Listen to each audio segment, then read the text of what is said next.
The session is captioned. You should get a prompt at the top of the screen if you would like to use captioning for this session, and you just select yes.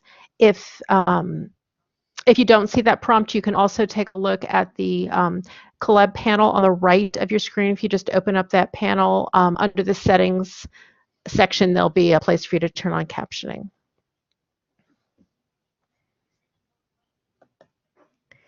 And again, our session this evening on the East Coast, at mid-afternoon on the West Coast, is on digital accessibility in the workplace.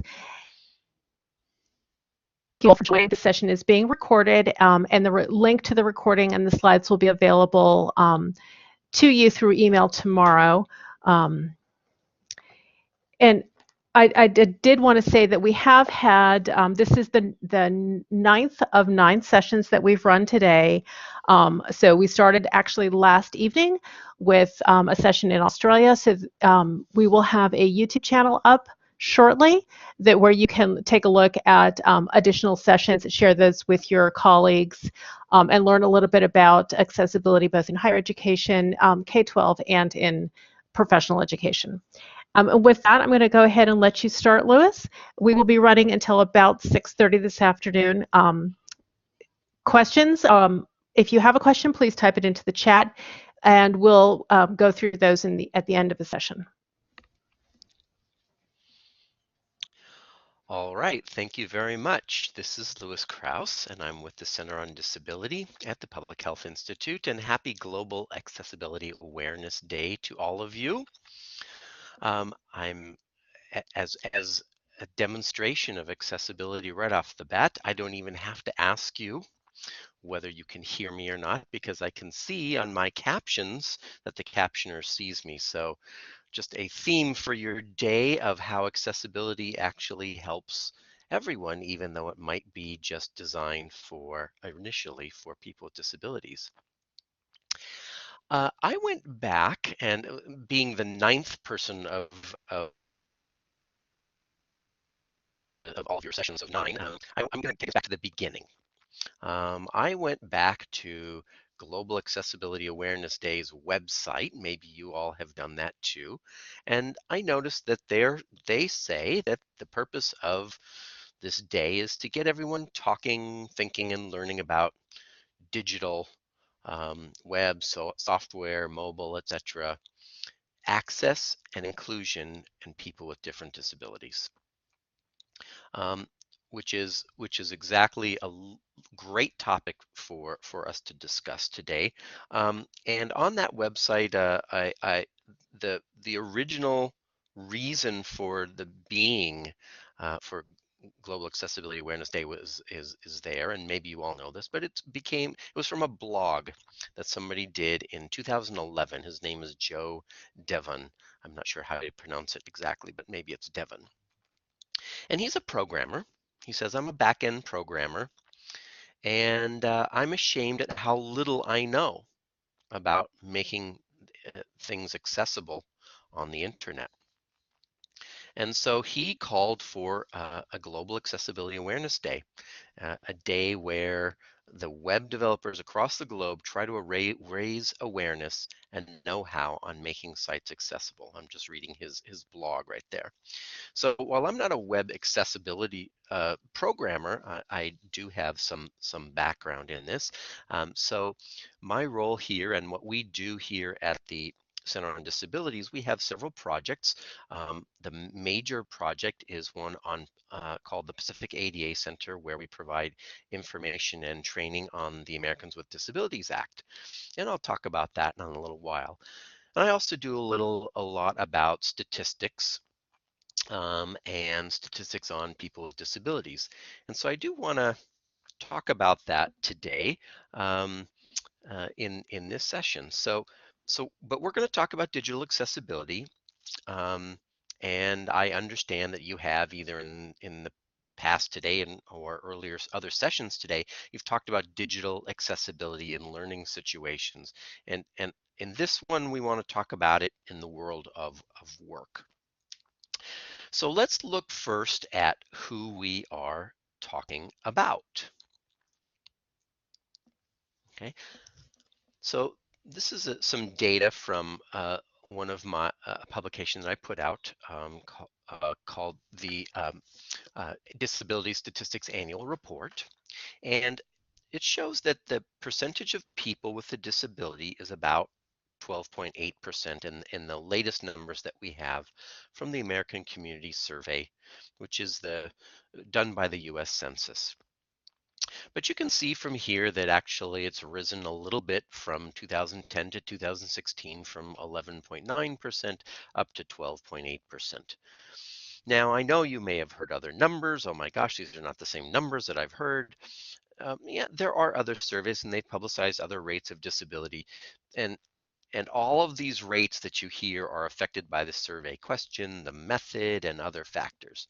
And each survey has strengths and weaknesses, and all of them say comparing the data between the surveys is discouraged. So it's not important to say necessarily why this one is the way it is, but we chose to use it because as the American Community Survey from the Bureau of the Census, it has a larger sampling and consistent year-to-year questions about disability and has a multitude of variables that we could examine. So that's why we chose that. But I think the issue is that you'll see a slight increase in the number of people with disability. And there's a reason for that. And the reason is because disability increases with age. And you can see on this slide that in the United States, in 2016, less than 1% of the population under 5 years of age had disabilities. For those ages 5 to 17, the rate was 5.6%, and for people in the working age, 1864, that rate was 10.6%. For people 65 and over, 35.2%. So you can see how it really rises with age. Now, if we look at the composition of the population of people with disabilities in the United States by age, we can see that over half, 51%, were of the working age in that 18 to 64 age group, while 41.4% were 65 and older, and 7.3% were 5 to 17, and a very small percentage were under 5. So most people with disabilities are in the working age. Okay, so that's why we're going to focus on that for right now. So why is digital accessibility in the workplace so important? So to tell this story, we need to take a step back and look at the status of people with disabilities and work. So this slide shows that in the United States in 2016, 35.9% of people with disabilities aged 1864 living in the community were employed. And that's that orange bar, if you can see the colors. Otherwise, it's the lower bar and over on the far right-hand side of all of these columns. The employment percentage was more than double that for people without disabilities at 76.6%. This slide also shows a continuing pattern of difference in employment between people with and without disabilities since we started looking at this in 2008. And this spans an economic downturn and a recovery.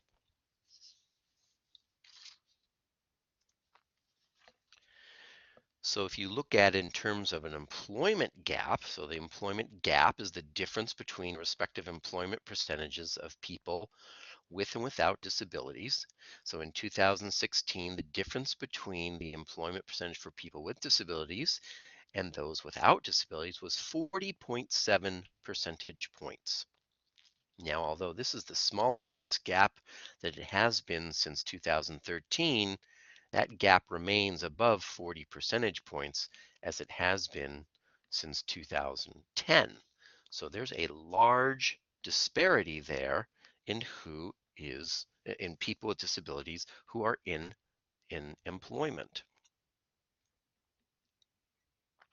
And this has been a problem for people for a while, and there are complex reasons for this, including beliefs and sentiments of employers, and people with disabilities themselves.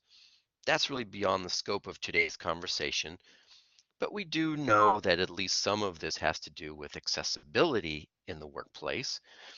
And there have been some studies, including some of our own, that we where we published some papers a few years ago on the reasons employers may not hire people with disabilities, and accessibility and things around making things available to people with disabilities as an employee were two of the top reasons why employers were not hiring or retaining people with disabilities. So this is why, and fundamentally why people with disabilities and accessibility is really important for having people with disabilities successfully in that workplace and shrinking that gap that we saw between people with disabilities and people without disabilities.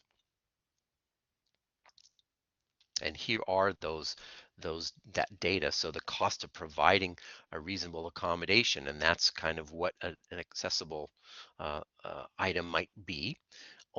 81.4% of employers thought that that was a reason they would not hire or may not hire a person with a disability.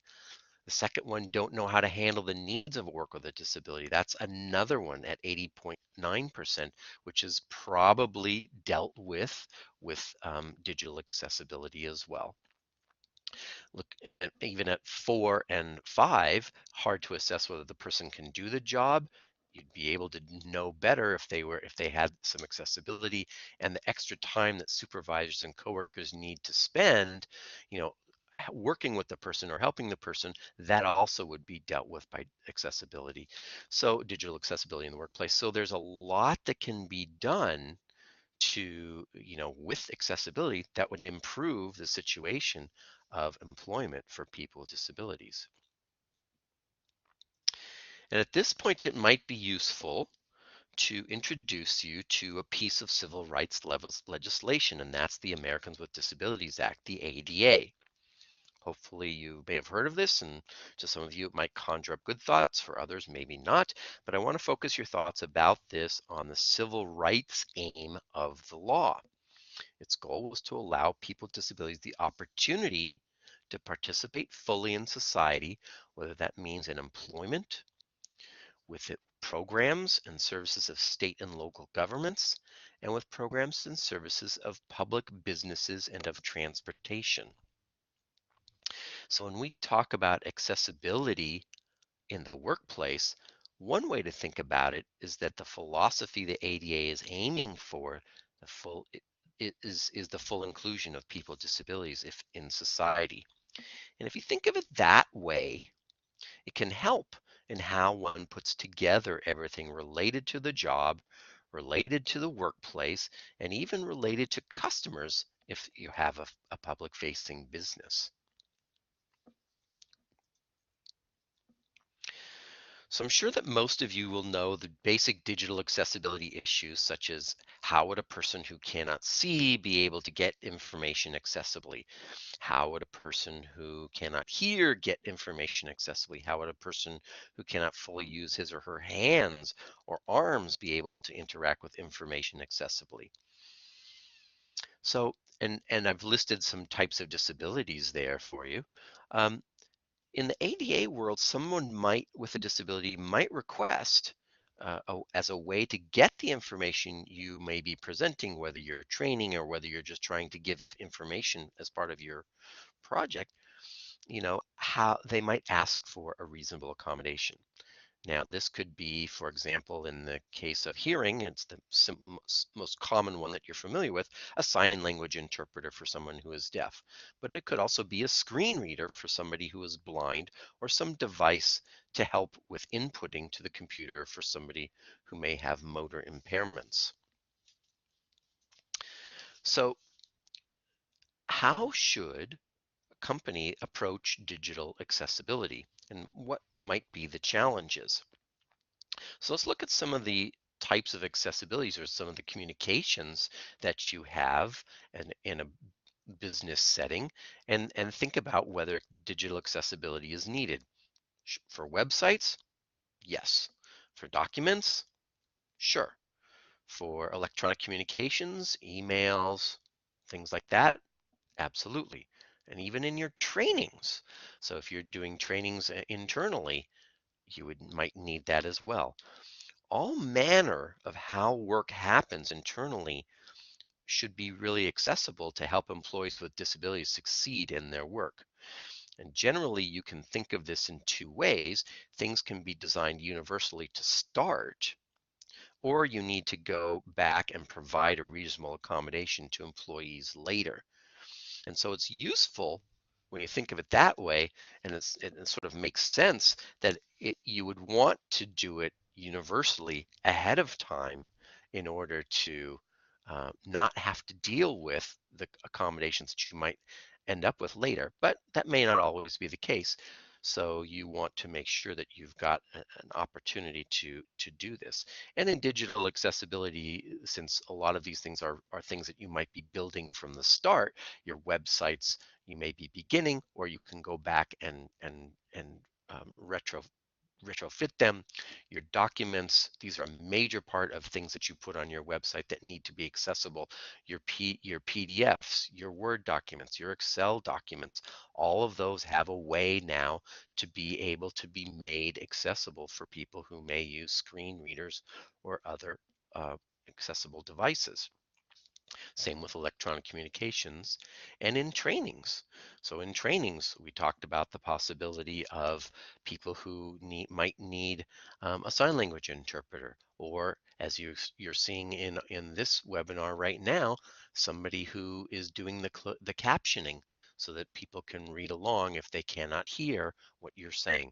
So there's a variety of different digital accessibility features that you might want to think about. So the ADA has requirements for different entities as far as making employment as well as programs accessible. The rules and the regulations come from the law and are provided by the U.S. Access Board, the Equal Employment Opportunity Commission, the EEOC, and the Department of Justice. And their web addresses are right there on front and center for you. There's Access Board, EEOC, and Justice. And they're important because you may want to at some point look to them to find out if there's some rule or regulation about how you should be doing things. There were some rules that were being worked on for websites, but those now have been sent to an inactive file. And the only guidance that is now being given is to use the World Wide Web Consortium, or W3C's, Website Content Accessibility Guidelines, or the WCAG. That's WCAG, WCAG, that's how we pronounce it, version 2.0. The W3C they call themselves an international community that develops open standards to ensure the long-term growth of the web. And the W3C has this subgroup called the Web Inclusion Initiative, and you can find them right there at www.w3.org/WAI. And at that site, you can find a wealth of information, including designing for inclusion, guidelines and techniques, planning and implementing, evaluating accessibility, and tutorials and presentations. This is really your go-to source at this point. The WCAG guidelines have different levels for making pages accessible, and the level that is now considered to be the one that will meet accessibility standards is what they call level AA or AA. And for those of you who need the WCAG guidelines, you can find them in the guidelines section of that web page that I have listed there. Now, I do want to say that some of that information is very technical and it's really often for programmers. So you may want to, if you're not a programmer, you may want to learn more basic facets or may want to learn the latest happenings. And for that, I would suggest a few other kinds of websites. Accessibletech.org is a website that we actually work on here at our site, our place. And on that page are articles relating to all manner of accessible information technology. And there's also a link to bi-monthly webinars. These webinars are free and they're sponsored by the ADA National Network, which is the network that we're part of. And as an example, two of the most recent ones, or there was actually one today, earlier today, called "Using WordPress for Accessible Web Development," and then one on September 20th is going to be on online video accessibility. So that would be a nice uh, be, uh, one for you to get involved with and listen to those webinars to hear, what the latest information about that. And the other resource that I wanted to let you know about, and anyone can do it, is this ADA National Network, and that's like I said, one like we have, and anyone can call that number 1-800-949-4232 from anywhere in the United States or US territories, and you can get technical assistance from an ADA center like mine here, and the staff are all highly knowledgeable about the ADA and receive trainings from the federal agencies themselves. The calls are free, and you can also ask for trainings, although those may not be free. So for example, we've been going to different entities and training them on accessible documents, the PDF and Word files that you may be posting on your website, which are, if not done accessibly, can't be read by people with disabilities inside or outside of your organization. So you can go ahead and talk to people about that. You can also go to the main website of the site of the ADA National Network, which is at adata.org. So that's a quick little introduction to resources about digital accessibility, some statistics about people with disabilities and how they fit in the workplace, the need for disability or digital accessibility in order to make the workplace accessible for people with disabilities, as well as to make your business accessible for your customers who may be people with disabilities as well. And given that, I'm going to let you now open it up to questions. And I think the way we're going to do this from Sally is, correct me if I'm wrong, but if you have a question, go ahead and write that into the chat box there, and we will read it off so that it gets into the captions, and then I'll endeavor to answer that question. Yes, Louis, that's exactly how we want to do it. So if you have some questions, I know we had the questions about providing the PowerPoints, and yes, we will provide copies of the slides along with the recordings, so you'll receive email notification about that. And the recordings will also be placed up in YouTube in a playlist that you can share. And watch other sessions from today, and you can share with colleagues. And it looks like somebody in our chat box actually put in the link, the live link to w3.org, the WAI, the Web Accessibility Initiative, and the guidelines that are there. So that's great if you want to just link out to there. But first, ask some questions.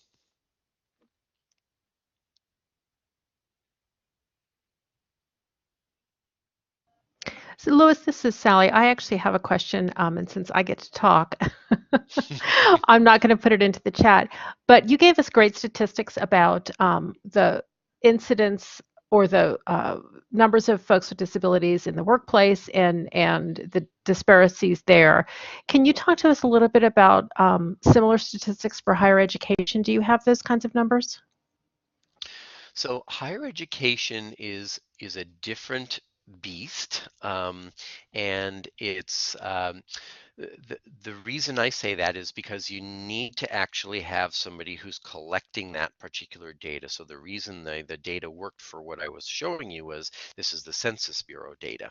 So for higher education, we would need to have somebody who's doing that survey through all the different kinds of higher ed facilities throughout the country. And while there is data on special education, which is below age 22 and not in higher education doesn't have um, a an ideal resource for its statistics. So we don't know really well the amount that's going on there, but we can say that it has been growing. Um, and somebody actually identified another problem in our chat room. They noted that it's more difficult because students can choose whether or not to disclose their disability, and that's absolutely true. And so that's why there are a variety of different issues that go on there. So we don't really know, but we do know anecdotally that there's an increase in the number of people who are in um, higher ed who have disabilities than there have been in past years. So, and that's a fact of making the classrooms more accessible, even at the lower levels of education, so that people can actually achieve well enough to be able to be to get themselves into higher ed. So it all takes a little bit of time to work through the system, but yeah.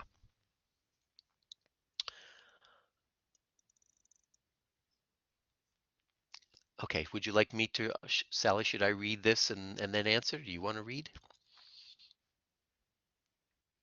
I'm Okay, I sorry, thought you were I reading. was talking on mute. I apologize. Yeah, so Kristen Kirsten Morris from TTU is asking, is there a place that has recommendations for working with people that is specific to different types of disabilities? I work with someone who has a vision disability and would love a resource that helps me work more effectively with him. So there's a lot of different kinds of resources around that provide different information. Um, the first thing that I would recommend for you to do is to really talk to that person and see if there's something that they would like, that they would recommend for you to um, that would work for them. So that would be the first choice. The second choice is, especially depending upon the disability, and in this case, if you have a vision disability, there are organizations that deal with uh, uh, blindness and low vision that may have some resources that are available that would be useful for you. And there are places like Lighthouse for the Blind, um, as well as some of our own resource centers, some of the ADA centers that are listed there. You may be able to connect with them and ask them for some recommendations. They'll at least give you requirements of what you need to do, but recommendations of what you want to do, you may find, at also independent living centers as well. So that's probably the best thing. But I would certainly go to the person first and see if there's something that they can recommend that would help them.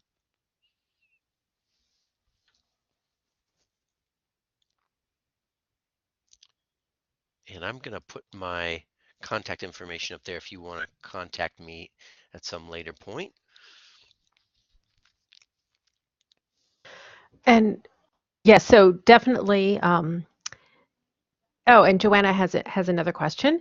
The federal government has been doing a lot around accessibility and 508 compliance for years, but have you seen any increase in corporations addressing this?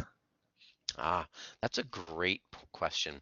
So um, there is just to sort of make sure that everybody understands what you're talking about, there has been a, a section of the law in place, the 508, that talks about making sure that federal agencies hire people with disabilities, and that's where that comes from. Um, but in general, we we we see some corporations increasing, but again, it's like people don't necessarily want to reveal. Now there is um, um, one group that has been doing a lot in this, and I knew that I was going to forget them off the top of my head.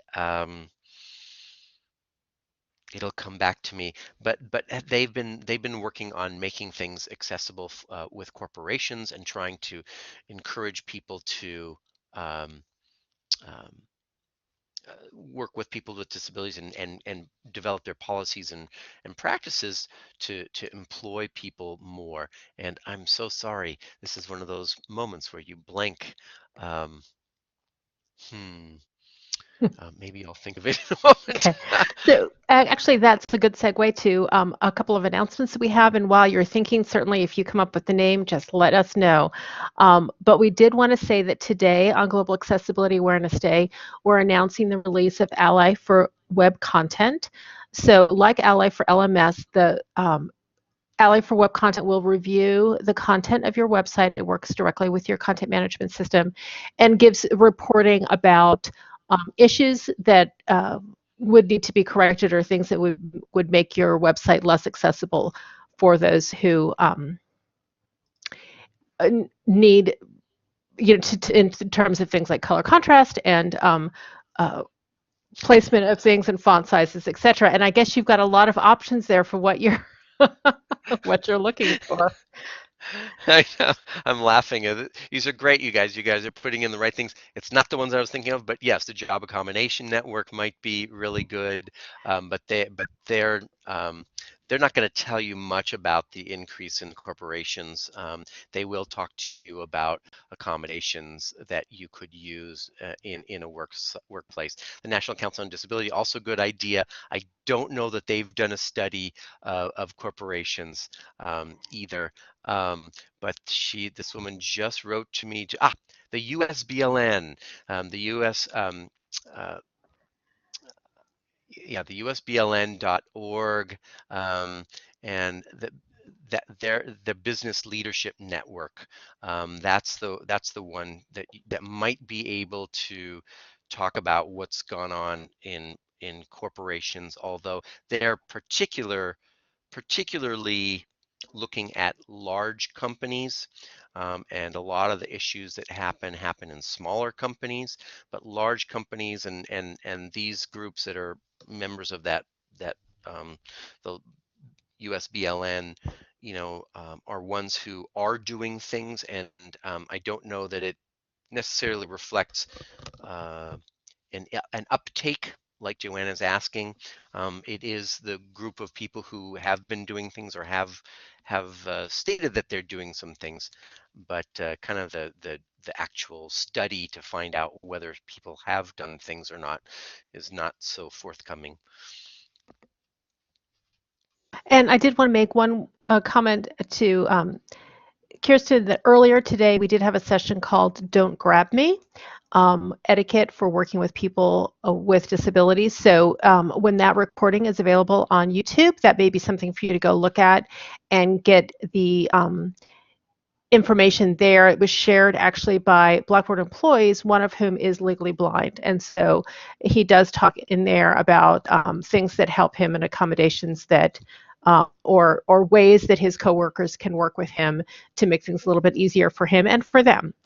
Um, and then lastly, I just wanted to announce that Baby World is happening this summer. We would love to have you join us. Today and tomorrow are the last days for the early bird registration. So this would be the time, if you have the funding to go ahead and get yourself registered at the lower cost. And then Lewis, I'll turn it over to you for any closing remarks. I don't, but I appreciate all of you. I don't have anything special to say other than thank you all for coming here. I appreciate you spending your time, and I appreciate the fact that you are interested enough for learning about Global Accessibility Awareness Day and accessibility in general. And do try to spread the news, and hopefully this I've given you some enough background information to kind of say, yeah, this is really, not only is this important because you're already here, but yeah, now I even know some more that will make it better for me, or more able for me to make a change within my workplace, and with my colleagues. So I enjoyed speaking with you, and thank you, Sally and Joanna, for asking me to be part of this. And with that, I will say thank you. Then that's it. Thank you so much, Louis. This was great. I appreciate it very much. I'm going to go ahead and turn off the recording now. But as I said, you will receive links to the recordings in email and copies of the slides shortly. Thank you all very much.